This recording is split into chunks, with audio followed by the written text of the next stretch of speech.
Well, we seem to have crushed COVID-19 into submission.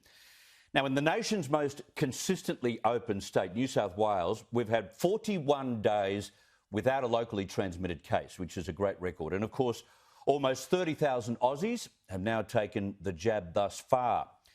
This new phase in the pandemic holds so much promise and hope for Australians.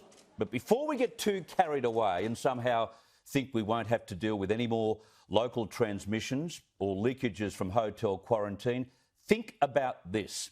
If you look closely at the latest numbers, we are placing still so much pressure on our hotel quarantine facilities. So much so that the public should expect a breakout, a leakage, and maybe even a cluster or two in various capital cities. Now, this is why I make this argument. We learnt today that 1/3 of those travellers arriving in Australia from overseas, 1/3, have been visitors. Visitors, not citizens or residents, visitors. Now, that's about 12,000 people of the 35,000 who have arrived since the end of March. Now, I was under the impression, and I bet you were too, that the only people flying into Australia were Australians desperate to get back home.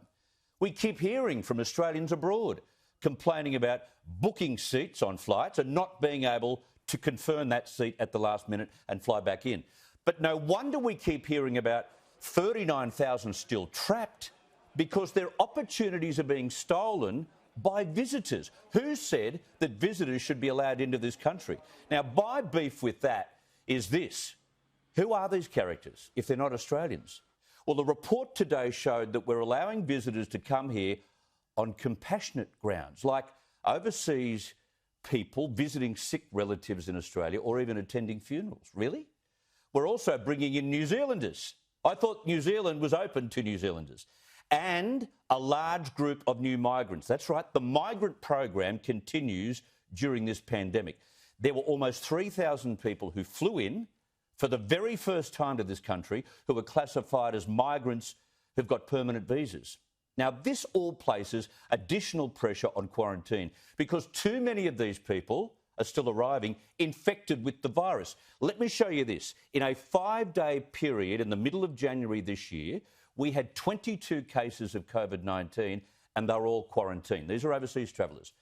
Around about this time, National Cabinet decided, this is after the major cluster in the Northern Beaches, they decided, well, this number needed to be reduced because it created a greater likelihood for leakage and more clusters. So reduce the number of infections in quarantine, which makes sense. So since January 22, when this came into being, all travellers departing for Australia have had to get a COVID test within 3 days of boarding to prove that they are negative. Great idea. Less travellers infected, less likelihood of leakage into the community. But no, it has not worked that way. The latest figures in New South Wales, in just the last 6 days, we've seen 27 cases of infection arrive at Sydney Airport alone. Sydney Airport, 27 in 6 days. That's astonishing. That's more top-line healthcare required in these makeshift quarantine hotels and more risk of the virus leaking. This has not worked. So it stands to reason that health protocols are failing between the overseas departure points, the gates, in many countries, through to the various transit lounges en route, whether it be Singapore, etc.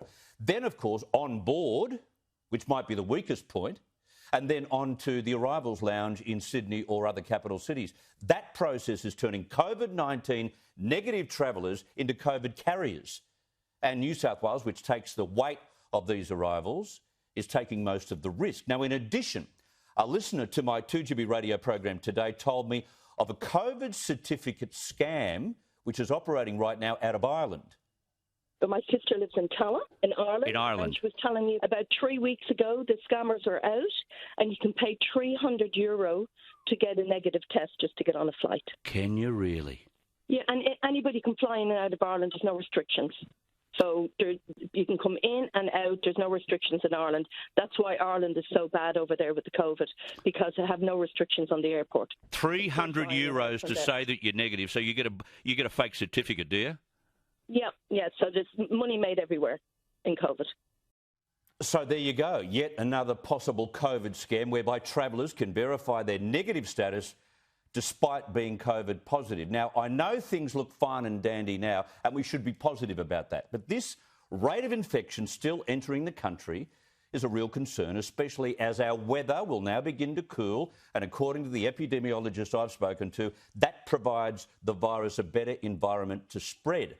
Now, I'm not being a doomsayer, and if you've watched this program this year or last year, you'd see that I was very positive about where we were going. But we should have only the odd infection arrive at our capital city airports, and that's not the case. Not the case by a long shot. 27 infections in just 6 days.